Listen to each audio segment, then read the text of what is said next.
Her name is Kate. She is a veterinarian, and at the start of the film, she's engaged to, a very sensible,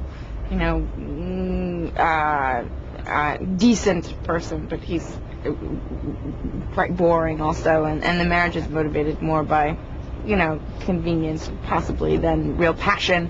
And she lives a structured, kind of controlled life, and things seem to be moving along very smoothly. And then, of course, she's abducted by the Terminator and company, and all of these plans are derailed, and she finds herself in the middle of terrible catastrophe. I was working with many special effects, so I would have to react to, a piece of yellow tape on the mat box or a tennis ball, and I would have to exercise my imagination to transform those inanimate objects into something much more menacing.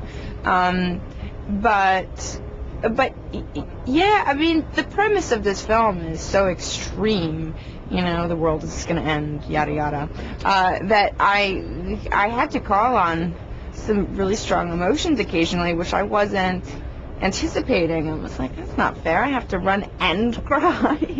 But yeah, not only is this movie dramatic, but it's often melodramatic.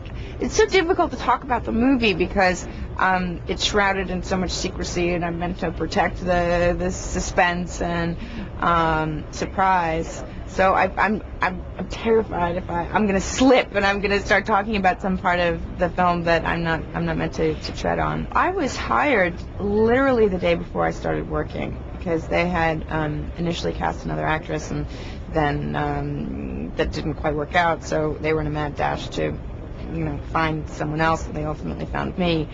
So I had no chance to prepare physically or mentally, and I was winging it.